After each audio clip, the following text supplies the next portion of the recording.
Fala pessoal, começando aqui mais uma aula, nossa segunda aula sobre Symfony Framework.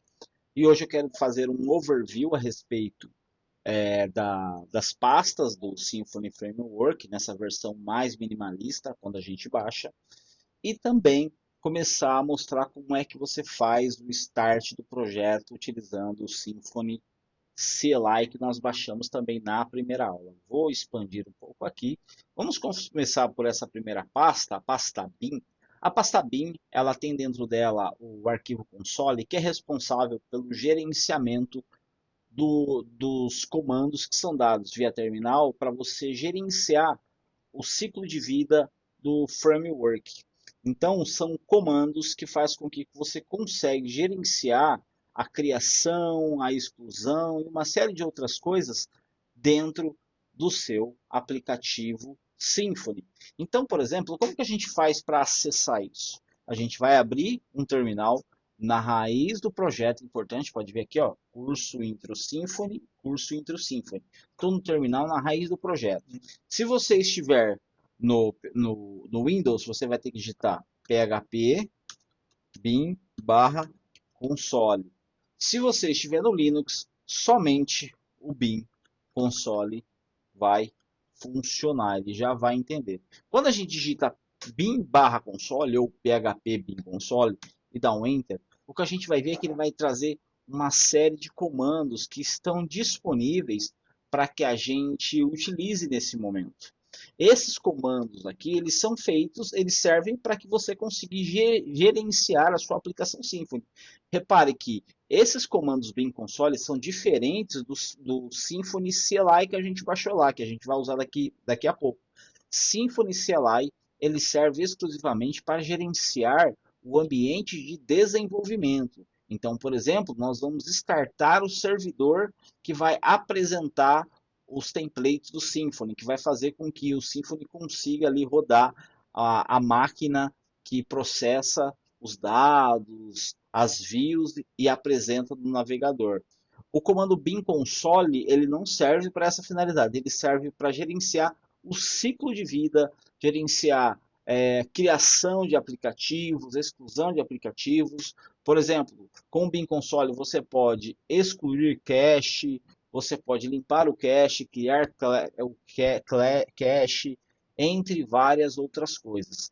Symfony Console, então, ele tem essa finalidade e todas as vezes que você evoca bin console, é o arquivo que está dentro de bin e console que é evocado e que roda, então, essas ordens que você dá pelo terminal. Depois a gente vai ter a pasta config. Na pasta config, a gente vai ter uma série de arquivos de configurações, sobretudo arquivos do tipo YAML.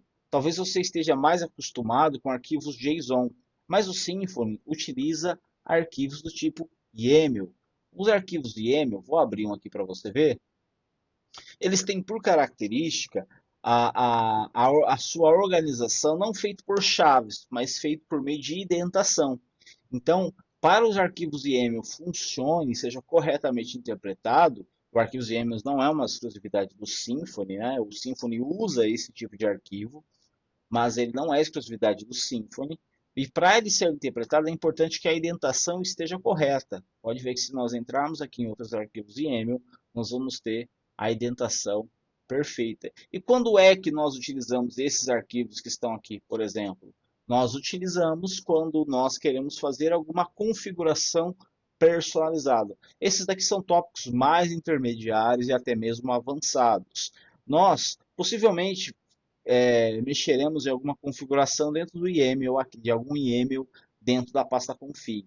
Entretanto, no Symfony 8 as coisas são muito mais automatizadas. Quando você baixa uma biblioteca, ela praticamente já vem totalmente configurada e dificilmente você vai precisar mexer aqui para um uso mais básico. Então você tem aqui os arquivos dos pacotes, packages, está vendo? Aqui são os arquivos dos pacotes. Quando você baixar os pacotes aqui, ele vai colocar aqui também um arquivo YAML de configuração desse pacote. Não todos, mas a maioria dos pacotes oficiais do Symfony sim colocam aqui. Aí você vai ter arquivos também de configuração de rotas. Aqui nós não iremos mexer, mas Dentro da pasta config fica então essas organizações. Dentro da pasta public, nós vamos ter os arquivos públicos que podem ser acessados. Quando nós colocamos, fazemos o deploy da nossa aplicação e o usuário faz lá a requisição para a URL que nós disponibilizamos, por exemplo, o meu aplicativo symfony.com.br, é esse arquivo aqui que o servidor vai servir para esse usuário que está acessando. E é a partir desse arquivo que é gerenciada todas as rotas, os controllers, a entrega dos controllers, e os controllers entregam as views a partir, passam todo por esse index.php. Então, os arquivos públicos que podem ser acessados ficam aqui dentro da pasta public. Nós não iremos mexer nesse arquivo index.php, ele faz parte aqui do cerne do framework, não tem necessidade de nós mexermos nesse curso introdutório. Aqui dentro da pasta source, SRC, é onde fica toda a lógica de negócio do nosso aplicativo, da nossa aplicação web. Quando eu falo aplicativo, é porque as pessoas acham que aplicativo é somente mobile, mas na verdade aplicativo não se restringe àquilo que é mobile, mas também a aplicações desktop, aplicações web e etc. Então, aqui fica a lógica da nossa aplicação web. Aí dentro de kernel nós não vamos mexer nesse arquivo. Aqui nós temos uma configuração do kernel do servidor, que é a raiz, parte do core do servidor. Aqui na pasta controller é onde nós vamos mexer bastante. Nós vamos ter aqui os controllers que serão criados aqui dentro. E aqui depois ficarão a camada de persistência, que lida com o banco de dados. Se você trabalhar com serviços, eles vão ficar aqui dentro também, a pasta services e assim por diante. Aqui é onde é a máquina que faz o Symfony funcionar, que a gente vai trabalhar bastante dentro da pasta source. Dentro da pasta var, pode ver que ela está até mesmo versionada, são arquivos provisórios, elas têm mais relação com, com o armazenamento de cache, dentre outras coisas. Então essa pasta var aqui, nós não vamos mexer nela, mas ela é onde fica guardado essas informações de cache, de debug de desenvolvimento e etc. Tá vendo? .dev, então ela não é versionada, ela só fica aqui mesmo no ambiente de desenvolvimento. A pasta vendor você já conhece, é onde ficam os pacotes que foram baixados, tem poucos aqui, tá vendo? A pasta vendor. Nós temos também o editor config. Esse arquivo de editor config, ele é um arquivo que é colocado para que os editores, de maneira geral, entendam os espaçamentos, entendam a maneira de formatação do código do Symfony de uma mesma maneira. Imagina que você tem o mesmo projeto e vários desenvolvedores trabalhando no mesmo projeto. E cada desenvolvedor trabalha com um tipo de formatação do código. O projeto vira uma bagunça. Vai para um, volta de outro jeito. Depois vai para outro, volta de outro jeito. Com o Symfony, com esse arquivo editor config, que é versionado, que vai para o repositório, esse arquivo aqui, ele define alguns padrões de como é que tem que ser feito essa configuração ali dentro dos códigos. A gente tem env.env. No .env ele também é versionado, então, diferente de algumas aplicações, o que não é versionado, nós vamos ver aqui no gitignore, por exemplo, é o .env.local, por exemplo.